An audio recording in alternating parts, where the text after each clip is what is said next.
രാജ്യം 75ാമത് റിപ്പബ്ലിക് ദിനം ആഘോഷിച്ചു. ഇടുക്കി ജില്ലാ ആസ്ഥാനത്ത് നടന്ന ആഘോഷ പരിപാടികളിൽ ജലവിഭവ വകുപ്പ് മന്ത്രി റോഷി അഗസ്റ്റിൻ പതാക ഉയർത്തി സന്ദേശം നൽകി. രാജ്യത്തിന്റെ ഐക്യവും അഖണ്ഡതയും കാത്തുസൂക്ഷിക്കാൻ നാം തയ്യാറാവണമെന്നും ജനങ്ങളുടെ ആവശ്യങ്ങൾ നിറവേറ്റുന്ന ഇച്ഛാശക്തിയുള്ള സർക്കാരാണുള്ളതെന്നും മന്ത്രി റിപ്പബ്ലിക് ദിന സന്ദേശത്തിൽ പറഞ്ഞു. പരേഡ് ഗ്രൗണ്ടിലേക്ക് ആദ്യം കടന്നു വന്നത് പോലീസ് മേധാവി വിഷ്ണു പ്രദീപ് ടെക്കെയാണ്. തുടർന്ന് കളക്ടർ ഷീബ ജോർജ് കടന്നുവന്ന് സല്യൂട്ട് സ്വീകരിച്ചു. 9 മണിയോടുകൂടി ജലവിഭവ വകുപ്പ് മന്ത്രി റോഷി അഗസ്റ്റിൻ പരേഡ് ഗ്രൗണ്ടിൽ പ്രവേശിച്ച് പതാകയുയർത്തി സല്യൂട്ട് സ്വീകരിച്ചു. തുടർന്ന് തുറന്ന വാഹനത്തിൽ മന്ത്രി പരേഡ് പരിശോധിച്ച ശേഷം റിപ്പബ്ലിക് ദിന സന്ദേശം നൽകി. ഈ നാടിന്റെ ജനങ്ങളുടെ സുരക്ഷയ്ക്ക് ആവശ്യമായ തീരുമാനം കൈക്കൊള്ളുന്നതിൽ ഗവൺമെന്റ് ഇച്ഛാശക്തിയോടുകൂടി പ്രവർത്തിക്കും. ജലവിതരണ രംഗത്ത് സുപ്രധാനപ്പെട്ട പങ്കാണ് കേരളത്തിൽ നടന്നുകൊണ്ടിരിക്കുന്നത്. എല്ലാ കുടുംബങ്ങളിലും എല്ലാ ഗ്രാമീണ ഭാഗങ്ങളിലും ശുദ്ധജല ലഭ്യത ഉറപ്പുവരുത്തുക.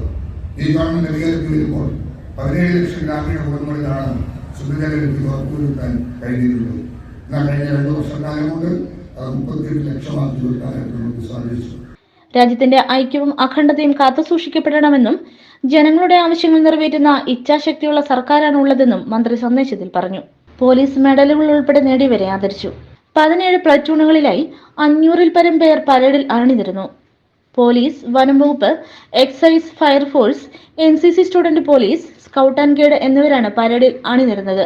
Kattappana government college, Kulamavu Navodaya Vidyalayam, MRS Painavu, Saint George high school Vazhathope, GHSS Pazhayarikandam, SNHSS Kanjikuzhy എന്നിവരാണ് പരേഡിൽ പങ്കെടുത്തത്.